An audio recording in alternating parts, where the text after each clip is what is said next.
ఇది అంటే ఒక దాసుని ఎడల చెయ్యవలసిన న్యాయ విధి. ఈ న్యాయ విధులను బట్టి లేక ఈ ధర్మశాస్త్రాన్ని బట్టి ఈ కాలంలో మనం అనుసరిస్తున్న న్యాయశాస్త్రము అనేది వెలుగులోనికి వచ్చింది. దేనికైనా ఆధారము బైబిల్ గ్రంథమే. న్యాయశాస్త్రానికైనా, మనం చేయించుకుంటున్న వైద్యానికైనా, మనము నేరము చేస్తే అనుభవించే శిక్ష అయినా, మన భాషలోనేమో పీనల్ కోడ్ ప్రకారము అంటారు, పాత నిబంధన ప్రకారమేమో న్యాయ విధి అంటారు. ఈ న్యాయ విధుల్లో మొదటిది ఏమిటంటే దాసుని ఎడల నెరవేర్చవలసిన న్యాయ విధి. దాసుని ఎడల నెరవేర్చవలసిన న్యాయ విధి. ఇక్కడ దాసుడు అంటే ఎవరంటే యజమాని చెప్పే మాట వినేవాడే దాసుడు. యజమాని యొక్క అంతరంగాన్ని తెలుసుకొని యజమాని ఏ పని చెబుతాడో ఆ పని కొరకు ఎదురు చూస్తూ ఆ పని చెప్పిన వెంటనే జరిగించేవాడే దాసుడు. యజమాని అంటే పరలోకములో ఉన్న దేవుడు. దాసుడు అంటే యేసుక్రీస్తు ప్రభువారు. ఇక్కడ యజమాని చెప్పినట్లుగా ప్రభువు చేసాడు, కానీ యజమాని అయిన దేవుడు చెప్పినట్లుగా భూలోకములో ఉన్న మానవులు ఎవ్వరు కూడా చేయడం లేదు. యజమాని మాటకు లోబడి యజమాని చెప్పినట్లుగా చేసిన ఒకే ఒక్క మానవుడు ఎవరంటే యేసుక్రీస్తు ప్రభువారు. అందుకనే దేవదాసయ్య గారు ఒక పాట రాశారు. యేసుక్రీస్తు వారి కథ వినుడి దేశీయులారా, యేసుక్రీస్తు వారి కథ వినుడి, దోసకారులను రక్షింప దోసములంటని రీతిగానే దాసుని రూపంబుతో మన ధరణిలో వెలసిన దేవుండవు, యేసుక్రీస్తు వారి కథ వినుడి దేశీయులారా, యేసుక్రీస్తు వారి కథ వినుడి. అందుకే ఫిలిప్పీలకు రాసిన పత్రికలో కూడా 2వ అధ్యాయము 7వ వచనంలో ఒకసారి మనం చదివినట్లయితే అక్కడ పౌలు భక్తుడు రాశారు. ఒకసారి చదువుకుందాం ఆ భాగాన్ని. 2వ అధ్యాయము 7వ వచనము చదువుకుందాం. మనుషుల పోలికగా పుట్టి దాసుని స్వరూపమును ధరించుకొని తన్ను తానే రిక్తునిగా చేసుకొనెను.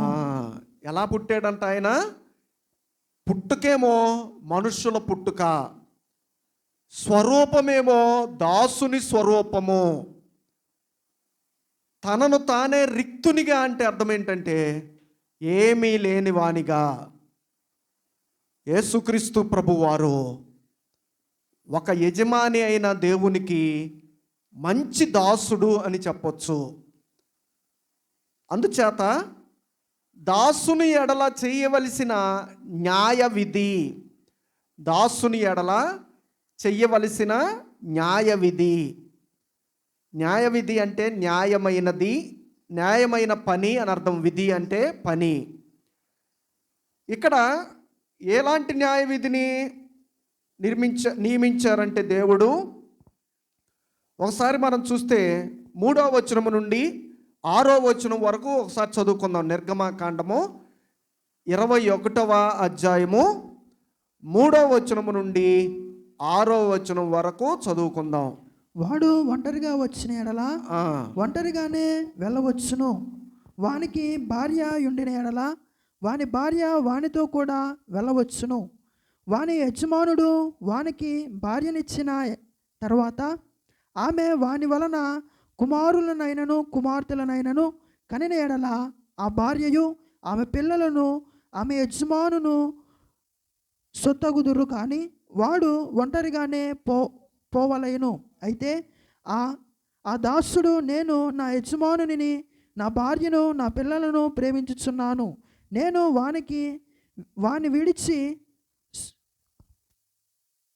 వాని విడిచి స్వతంత్రులనై పోదునెల్లాను.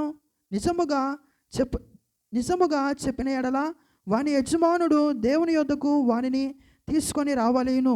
మరియు వాని యజమానుడు తలుపునొద్దకైనను ద్వారబంధమునొద్దకైనను వాని తోడుకొని పోయి వాని చెవిని కదునుతో గుచ్చవలయును. తరువాత వాడు నిరంతరము వానికి దాసుడై యుండును. దాసుడు ఎలాగుండాలంట? దాసుని యొక్క న్యాయ విధి ఏంటి? తన భార్య అయినా బిడ్డలనైనా కానీ తీసుకొని వెళ్ళడానికి లేదు, కానీ యజమాని దగ్గరే దాసుడు ఉండాలి, బిడ్డలు కూడా ఉండాలి. దాసుడు బిడ్డలు అక్కడ ఉన్నందుకు ఏం చేయాలంట?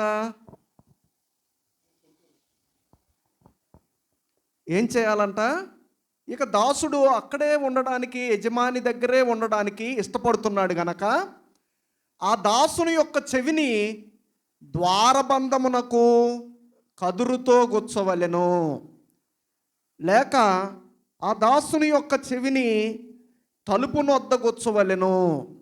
తలుపునొద్ద కానీ ద్వారబంధమునొద్ద కానీ ఆ దాసుని యొక్క చెవిని గుచ్చవలెను. దీని అర్థం ఏమిటంటే, తలుపు అంటే దేవుని యొక్క హృదయ ద్వారము, ద్వారబంధము అంటే దేవుని యొక్క అంతరంగము. తలుపు అంటే ఏంటి? దేవుని యొక్క హృదయ ద్వారము. ద్వారబంధము అంటే దేవుని యొక్క అంతరంగము. ప్రియమైన దేవుని పిల్లారా, ఈ దాసుడు ఏం చేయాలి?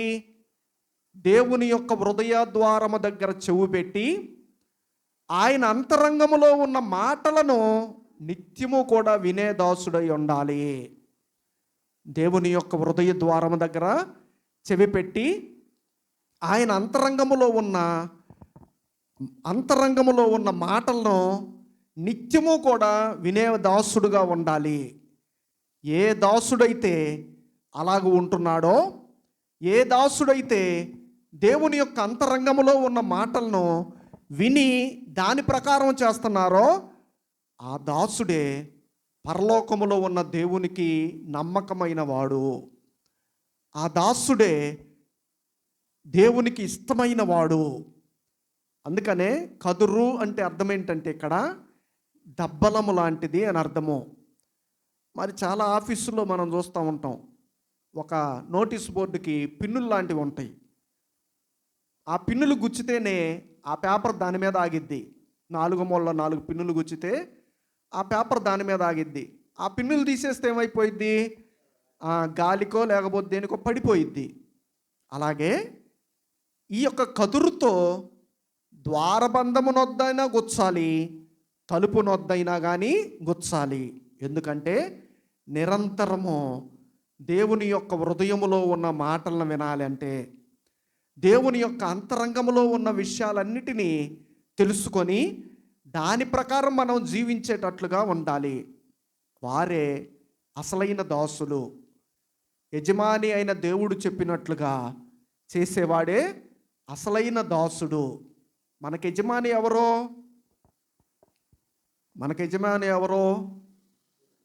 ఎవరో? తండ్రి అయిన దేవుడు యజమాని, కుమారుడైన ప్రభువు దాసుడు. తండ్రి అయిన దేవుడేమో యజమాని, కుమారుడైన ప్రభువేమో దాసుడు. ఆయన దాసుని స్వరూపంతో పుట్టారు గనక ఆ దాసుడు ఎవరికి దాసుడు అంటే తండ్రి అయిన దేవునికి దాసుడు. ప్రియమైన దేవుని పిల్లలారా, అందుచేత ఆ దాసుడు యజమాని యొక్క రొమ్ము నుండి ఎప్పుడూ కూడా దూరంగా ఉండకూడదు. యజమాని యొక్క అంతరంగమును నిరంతరము కూడా తెలుసుకునే దాసుడై ఉండాలి. యజమాని చెప్పిన మాట కోసం ఎదురు చూసే దాసుడై ఉండాలి. యజమాని చెప్పినట్లుగా చేసేవాడే దాసుడు. లేకపోతే ఏమంటారు? చెడ్డ దాసుడా అంటారు. ప్రియమైన దేవుని పిల్లలారా, ద్వితీయోపదేశ కాండంలో కూడా ఒక మాట మనం చూసినట్లయితే 15వ అధ్యాయము 17వ వచనం ఒకసారి చదువుకుందాం. ద్వితీయోపదేశ కాండము 15వ అధ్యాయము 17వ వచనము. నీవు కదురును పట్టుకొని తలుపులోనికి దిగునట్లుగా వాని చెవికి వానిని గుచ్చవలెను. ఆ తర్వాత అతడు నిత్యము నీకు దాసుడై ఉండును. అలాగుననే నీవు నీ దాసికిని చెయ్యవలెను. చాలా దాసుడుగా ఉండేవారికి చెయ్యాలి. దాసి అంటే అర్థం ఏంటంటే ఇక్కడ దేవుని యొక్క సంఘానికి సాదృశ్యంగా కనబడుతుంది. దాసుడేమో యేసుక్రీస్తు ప్రభువారు, దాసి ఏమో ఈ లోకంలో ఉన్న సార్వత్రిక క్రైస్తవ సంఘము. అందుకనే బైబిల్ గ్రంథాన్ని ఎప్పుడూ కూడా లోక సంబంధమైన అర్థాలతో అర్థం చేసుకుంటూ చదవకూడదు. లోతైన విషయాలని జాగ్రత్తగా ధ్యానం చేస్తూ చదవాలంట బైబిల్ గ్రంథాన్ని. దేవదాసయ్య గారు కూడా ఉన్న దినాలలో, సజీవంగా ఉన్న దినాలలో, ఆ కాలంలో మరి బ్రిటిష్ వాళ్ళ పరిపాలన, వాళ్ళు అన్నారంట, దేవదాస్ నీవు మా పక్షంగా పని చెయ్యి, మేము చర్చీలు కట్టేస్తాం, ఆ చర్చీలో నువ్వు బోధ చెయ్యి, మేము నీకు నెల నెల ఇంత జీతం ఇస్తాం అని చెప్పి దేవదాసయ్య గారితో చెప్పారంట ఒక దొరగారు. దేవదాసయ్య గారంట ఏమీ ఆలోచించకుండానే ఒకే ఒక్క మాట అన్నారంట, నేను దేవునికి దాసుణ్ణి కానీ మీకు దాసుణ్ణి కాదు అన్నారంట. అందుకనే దేవదాసయ్య గారు ఆ పేరులోనే ఉంది, దేవా దాసు. నేను దేవుడు పెట్టిన పేరు అది దేవదాసయ్య గారికి. నేను దేవునికి దాసుణ్ణి కానీ ఎవరికి దాసుడు కాదు.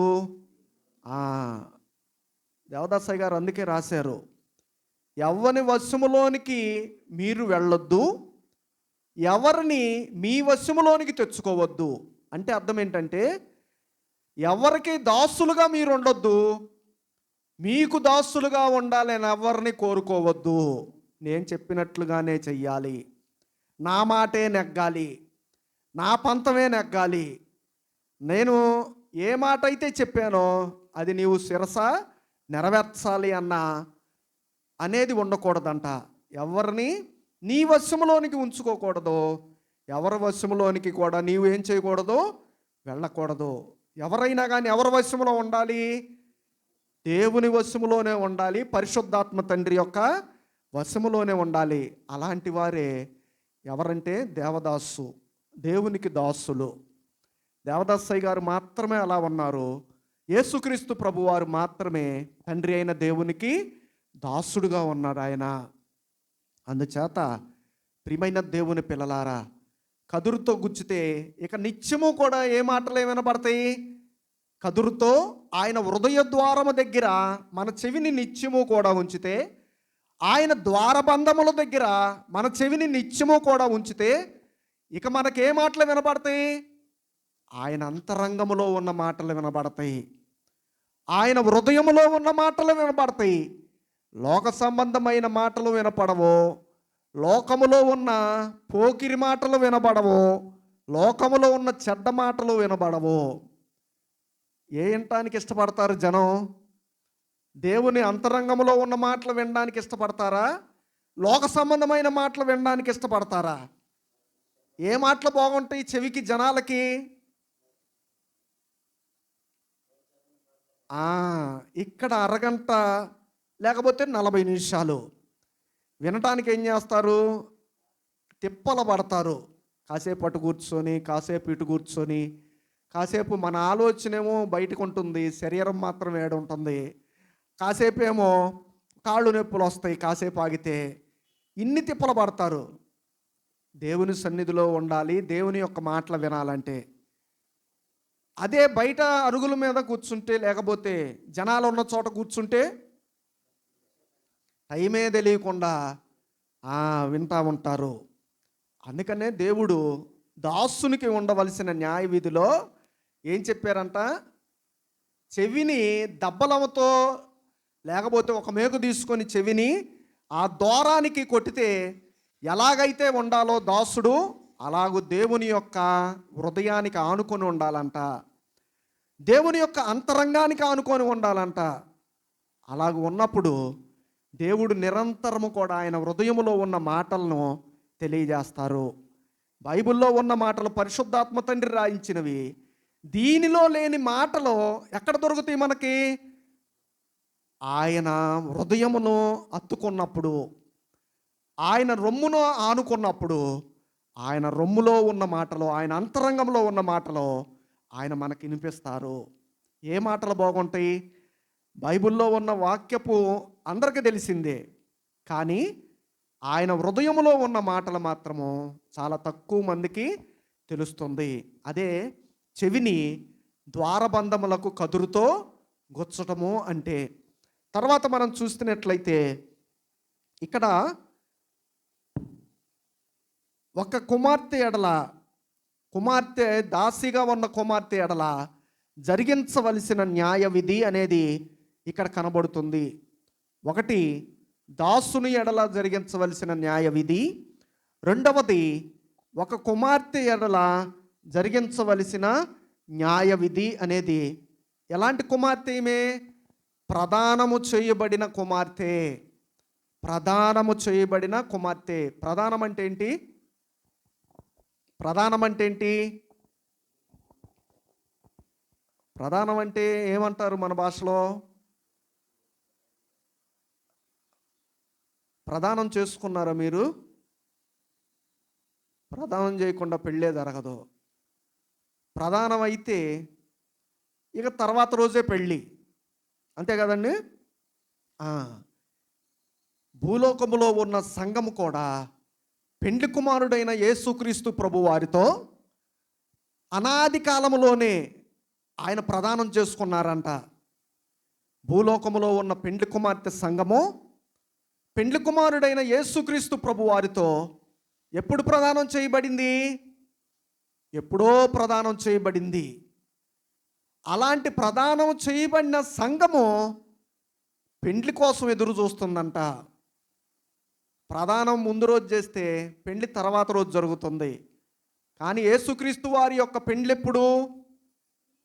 యేసుక్రీస్తు వారి యొక్క పెండ్లి ఈ లోకములో ఉన్న సంఘము ఆయనతో పాటు వెళ్ళినప్పుడు, ఆయన రాకడలో ఎత్తబడినప్పుడు, ఆయన మధ్యాకాశానికి వచ్చి ఈ సంఘాన్ని ఆకర్షించినప్పుడే అప్పుడు పెండ్లి. ప్రదానం ఎప్పుడు చేసుకున్నారు ఆయన? అందుకనే అంటున్నారు ప్రభువు, తన స్వరక్తం ఇచ్చి సంపాదించిన సంఘము ఎప్పుడైతే సిలువలో వేడాడారో, ఎప్పుడైతే మనందరి కొరకు రక్తాన్ని కార్చారో, ఆ రక్తాన్ని మనకి ఇచ్చి మనల్ని ప్రదానం చేసుకున్నాడు, ఆయన సంపాదించుకున్నాడు. అందుకనే ఇక్కడ పౌలు భక్తుడు కూడా కొరింథీయులకు రాసిన 2వ పత్రిక 11వ అధ్యాయము 2వ వచనంలో రాశారు. కొరింథీయులకు రాసిన 2వ పత్రిక 11వ అధ్యాయము 2వ వచనం ఒకసారి చదువుకుందాం. దైవాశక్తితో మీ ఎడల ఆసక్తి కలిగి ఉన్నాను. ఎందుకనగా పవిత్రురాలైన కన్యకగా ఒక్కడే పురుషునికి అనగా క్రీస్తుకు సమర్పింపవలెనని మిమ్మను ప్రదానము చేసి తిని. ఎవరికి సమర్పించవలనంట? ఒకే ఒక్క పురుషుడు, ఒక్కడే పురుషుడై ఉన్న క్రీస్తు ప్రభువుకి సమర్పించవలెనని కన్యకగా, పవిత్రురాలైన కన్యక ఎలాగైతే ప్రదానం చేయబడుతుందో సంఘాన్ని కూడా ఎలా సమర్పించారంట పౌలు భక్తుడు? ఈ కొరింథీ సంఘాన్ని పరిశుద్ధమైన కన్యకగా క్రీస్తుతో కూడా ప్రదానము చేయవలనని సమర్పించను అని రాశారు. ప్రియమైన దేవుని పిల్లలారా, అందుచేత ప్రదానము చేయబడింది యేసుక్రీస్తు వారితో సంఘము. అలాగే పెండ్లెప్పుడు? యేసుక్రీస్తు వారి యొక్క రాకడ తర్వాత. ప్రకటన గ్రంథంలో కూడా ఉంటుంది. ఏమని ఉంటుంది? ఒకసారి చదువుకుందాం. గొర్రెపిల్ల యొక్క వివాహోత్సవ సమయము వచ్చినది, ఆయన భార్య తన్ను తాను సిద్ధపరచుకొని ఉన్నది అని రాశారు. గొర్రెపిల్ల యొక్క వివాహోత్సవ సమయము వచ్చినది. ఆయన భార్య ఏం చేసిందంట? తన్ను తాను సిద్ధపరచుకొని ఉన్నది అని రాశారు. ఒకసారి చదువుదాం అది కూడా. అందుకనే గొర్రెపిల్లగా ఉన్న యేసుక్రీస్తు ప్రభు వారితో సంఘము ఏం చేయబడిందంటే ప్రదానము చేయబడింది. ఆయన సంఘమును వివాహోత్సవ సమయము ఎప్పుడు అంటే యేసుక్రీస్తు వారి యొక్క రాకడ తర్వాత 19వ అధ్యాయము 6-7 వచనాల్లో రాయబడి ఉంటుంది. ప్రకటన గ్రంథం 19వ అధ్యాయము 6-7 వచనములు. ప్రదానము చేయబడిన సంఘము వివాహం ఎప్పుడంటే సంఘము ఎత్తబడిన తర్వాతే. అప్పుడు గొప్ప జన సమూహపు శబ్దమును, విస్తారమైన జలముల శబ్దమును, బలమైన ఉరుముల శబ్దమును పోలిన ఒక స్వరము సర్వాధికారియు ప్రభువునగు మన దేవుడు ఏలుచు ఉన్నాడు, ఆయనను స్తుతించుడి. గొర్రెపిల్ల వివాహ మహోత్సవ సమయము వచ్చినది. ఆయన భార్య తన్ను తాను సిద్ధపరచుకొని ఉన్నది కనుక మనము సంతోషపడి ఉత్సహించి ఆయనను మహిమపరచవలనని చెప్పగా వింటిని. మరియు గొర్రెపిల్ల వివాహోత్సవ సమయము అప్పుడు ప్రధానం ఎప్పుడు జరిగింది? ప్రధానం ముందు జరగలేదు. యేసుక్రీస్తు వారి యొక్క రక్తముతో మనల్ని కొనుక్కోవడమే ప్రధానము. ప్రధానం అన్నీ మాట్లాడుకున్న తర్వాత చేస్తారా? ప్రధానం జరిగిన తర్వాత మాట్లాడుకుంటారా? కట్న కానుకలు మాట్లాడుకున్న తర్వాతే అమ్మాయి ఇంటి దగ్గర జరిగేది ప్రధానం. ఇదేమో భూలోకమేమో అమ్మాయి ఇల్లు, పెళ్లి జరిగేదేమో పరలోకంలో. యేసుక్రీస్తు వారితో సంఘము ప్రధానం భూలోకంలో జరిగింది. భూలోకం అంటే సంఘము ఉన్న ఇల్లు, లేక భూలోకము అంటే మనము ఉన్న ఇల్లు. కానీ పెండ్లి ఎక్కడ జరగబోతుంది? అక్కడ.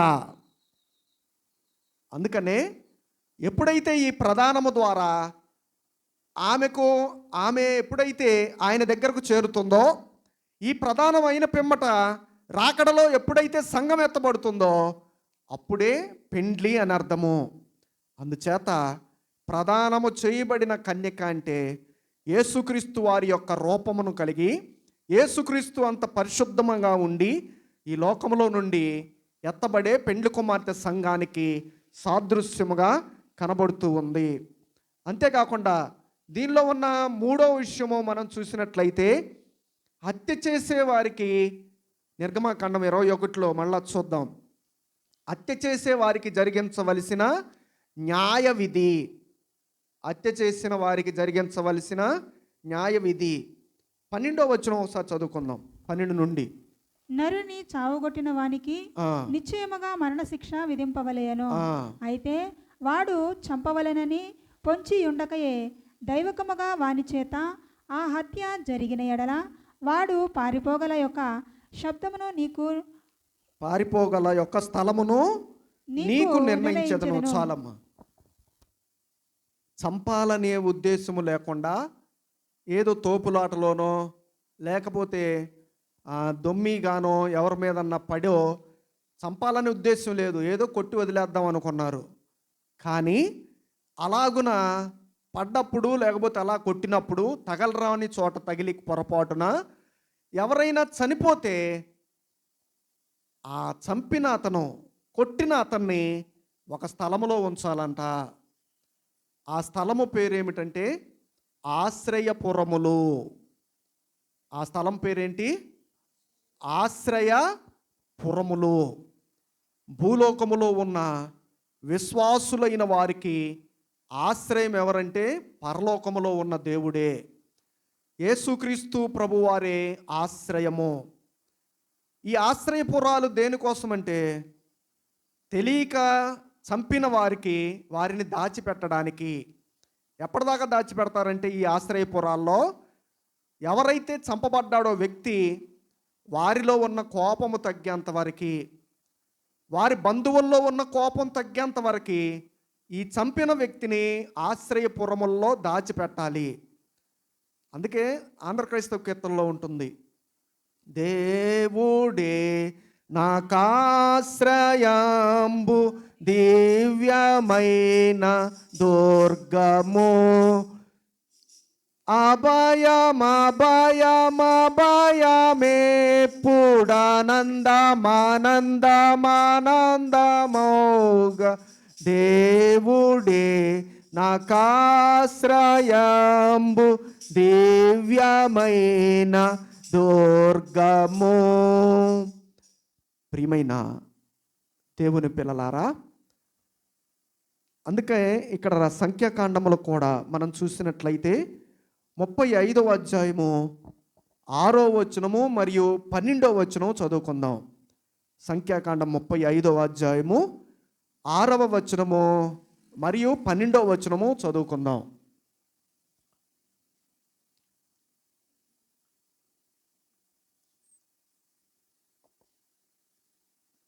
అక్కడ ఉన్న మాట ఏమిటంటే 35వ అధ్యాయం 6వ వచనం, మరియు మీరు లేవీయులకిచ్చు పురములలో 6 ఆశ్రయపురములు ఉండవలెను. 6 ఆశ్రయపురములు ఉండవలెను. 12 కూడా చదువమ్మా. నరహంతకుడు వాటిలోనికి పారిపోవునట్లు వాటిని నియమింపవలెను. అవియుగాక 42 పురములను ఇవ్వలేను. చాలమ్మా. ఎందుకంట ఈ ఆశ్రయపురాలు? తెలియక చంపిన వారిని దాచిపెట్టడానికి. ఈ దినముల్లో మనల్ని దాచిపెడుతుంది ఏమిటంటే, యేసుక్రీస్తు వారి యొక్క శరీరములో పొందిన 5 గాయములే మనకు ఆశ్రయపురాలు. పొరపాటున ఒకని చంపినవాడు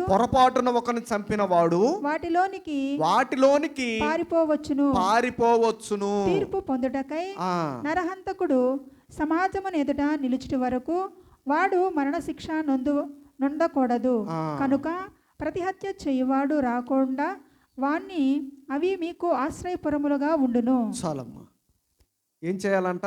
నరహత్య చేయువాడు తీర్పు పొందేంత వరకు కూడా చనిపోకూడదు ఎవరి చేతిలో. చంపిన వాడిని వెంటనే చంపకూడదు. తీర్పు అవ్వాలి. తీర్పు తర్వాత శిక్ష విధించాలి. ఆ శిక్షలో మరి జైలో మరణమో అప్పుడు నిర్ణయిస్తారు. కానీ చంపిన తర్వాత వెంటనే చంపిన వ్యక్తిని చంపకుండా అప్పటి వరకు ఎక్కడ ఉండాలంట? తీర్పు వరకు ఈ ఆశ్రయపురాలలో ఉండాలి.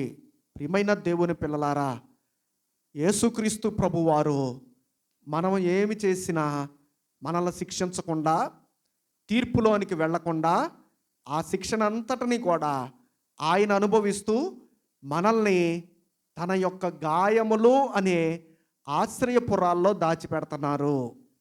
ఎప్పటి వరకు దాస్తున్నారు ఆయన? అంత్య తీర్పు వరకు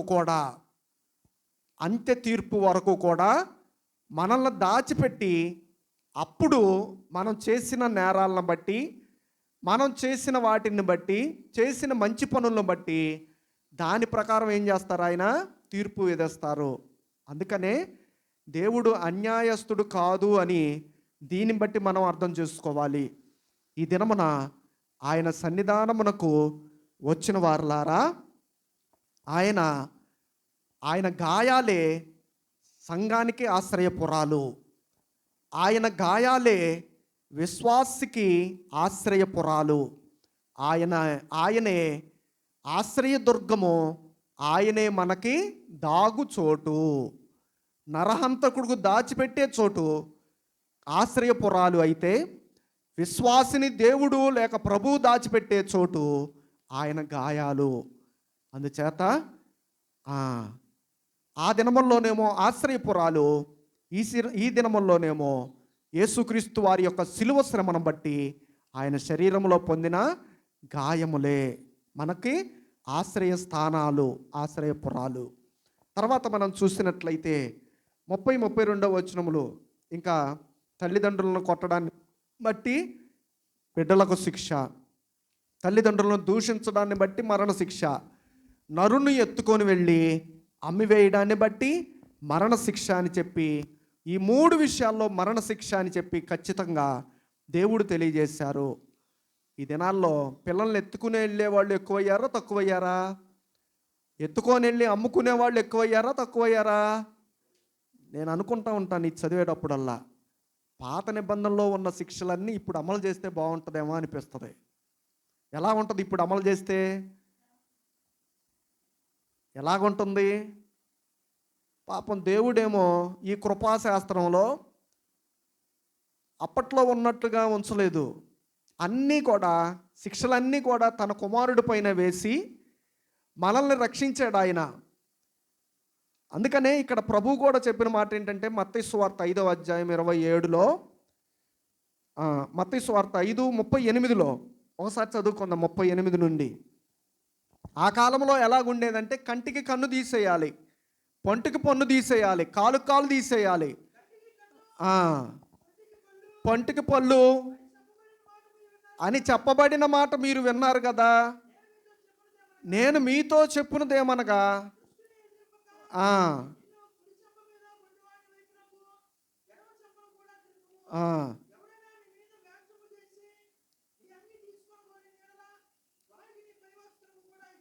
చాలయ్యా. ఏమంటున్నారు ఇక్కడ? కంటికి కన్ను పంటికి పొల్లు అనే మాట ధర్మశాస్త్రానికి సంబంధించింది. మీరు అలా చెయ్యొద్దు. ఎవరైనా కానీ నిన్ను ఎడం చెంప మీద గడితే నీవేం చూపించాలంట? కుడి చెంప మీద కొట్టాలా, కుడి చెయ్యి ఎత్తి కొట్టాలా వాడిని? ఇప్పుడు అలాగైతేనే మాట వింటున్నారులేండి. ఎక్కడైనా కొట్టినోళ్ళని మెదలకుండా ఉంటే ఏమంటున్నారంటే చేతగానివాడు అంటారు. కానీ ప్రభువు నేర్పించింది అది కాదు మనకి. నీవు ఎడం చెంప మీద నీవు కొట్టించుకుంటే మరలా ఏం చూపించాలంట? కుడి చెంపను కూడా చూపించాలి. ఇది కృపాశాస్త్రం. ప్రభు చేసిన పని అదే. ఏం చేశాడు? తిట్టినను మరలా వారిని తిట్టడాయేను, కొట్టినను మరలా వారిని కోట్టడాయేను, కోట్టడాయేను, కోట్టడాయేను. తన్ను జాంపు జనుల ఎడల దయను చూపెను, చెన్నుగా దొంగను రక్షింప చేయి చాపెను, చేయి చాపెను. చాలమ్మా, సమయం అయిపోతుంది. ప్రియమైన దేవుని పిల్లలారా, దుబాయ్లో, కువైట్లో రేప్ చేసినా, వ్యభిచారం చేసినా ఏం చేసేవాళ్ళు తెలుసా మీకు? దేన్ని బట్టి అయితే మగాడు అతిశయించేవాడో ఆ భాగాన్ని తీసేసేవాళ్ళు అంట. మరి ఇప్పుడు ఆ శిక్ష ఉందో లేదో తెలియదు. కానీ అలాంటి శిక్షలు మనకుంటే దేవుని ఎడల భయభక్తులు కలిగి బ్రతుకుతాం. ఏ పాపం చేయకుండా ఈ భూలోకంలో జీవిస్తాం. అమ్మో, ఏం చేస్తే ఏ ప్రాణం పోతుందో, ఏ అవయవం పోతుందో. కంటికి కన్ను తీసేస్తే ఇక మళ్ళా వాడి జోలికి వెళ్ళరు ఎవరు కూడా. పంటికి పన్ను తీసేస్తే ఇక వాడి జోలికి మళ్ళీ వెళ్ళరు. కాలుకి కాలు తీసేస్తే ఇక మళ్ళీ అలాంటి ఆలోచన కూడా రాదు, కాలు తీసిన వారికి కాలు తీసేస్తే. కానీ ఈ శిక్షలన్నీ మనం అనుభవించవలసింది.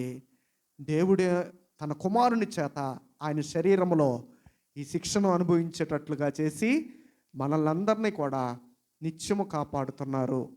అందుకనే ఏమన్నారంటే వీటన్నిటినీ కూడా చంపబడాలి. తల్లిదండ్రులను దూషించినా చంపబడాలి, పిల్లల్ని ఎత్తుకెళ్ళి అమ్ముకున్నా చంపబడాలి, లేక తల్లిదండ్రులైన వారిని శపించినా కానీ ఏం చేయాలంట?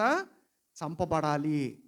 కానీ ఏం చేసినా కానీ మనం ఎందుకని బ్రతుకుతున్నామంటే ఆ మరణము అనేది ఆయనే అనుభవించి, ఆ మరణం యొక్క తీవ్రత అంతా కూడా ఆయన అనుభవించి దాని యొక్క కొద్దిగా సెగను మాత్రం ఏం చేస్తున్నారు? మనకు పంపిస్తున్నారు. ఆయన శ్రమ యొక్క తీవ్రత అంతా ఆయన అనుభవించి ఆ శ్రమ యొక్క కొంచెము సెగ బాగుంటుందా? నిప్పుల్లో ఉంటే బాగుంటుందా? సెగకే తట్టుకోలేం మనం, ఇంకా నిప్పుల్లో ఏముంటాం? ప్రభు ఏమో అధికమైన శ్రమ లాంటి నిప్పులను ఆయనే అనుభవించేశారు. ఆ సెగ అంటే ఏ రూపంలో వస్తుంది? ఆ సెగ మనకి అనారోగ్యం రూపంలోనో, అప్పుల రూపంలోనో, బాధల రూపంలోనో, మనశ్శాంతి లేని రూపంలోనో మనకు వస్తుంది ఆ సెగ. ఆ సెగనే తట్టుకోలేక ఏం చేస్తాం, ఒక్కోసారి దేవుణ్ణి కూడా దూషిస్తాం.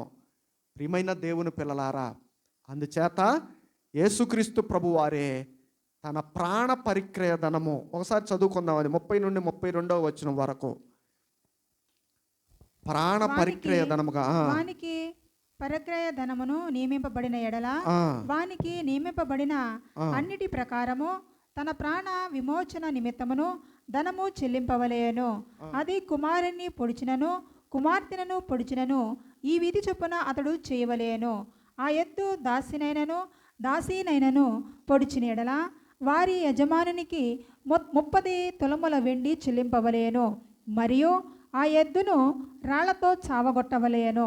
చాలమ్మ. ఎద్దు అంటే ఏంటంటే ఇక్కడ సాతానుకు సాదృశ్యంగా ఉంది. ఎవరినంటే ఆ సాతాను పొడిచేది విశ్వాసిని. ఆ విశ్వాసిని సాతాను పొడిచి బాధ పెట్టే సమయంలో ఆ యొక్క ఎద్దు చావకొట్టిన ఎడల ఈ యొక్క విశ్వాసికి ఏం చెల్లించాలి? వాడు ప్రాణ పరిక్రయ ధనాన్ని చెల్లించాలి నష్టముగా. కానీ వాడు చెల్లించడు. అంతేకాకుండా ప్రభు కూడా అన్న మాట ఏమిటంటే, నేను పరిచారం చేయించుకుంటకు రాలేదు, కానీ పరిచారం చేయుటకును అనేకులకు ప్రతిగా నా ప్రాణమును అర్పించుటకును నేను వచ్చి తిని అని రాశారు.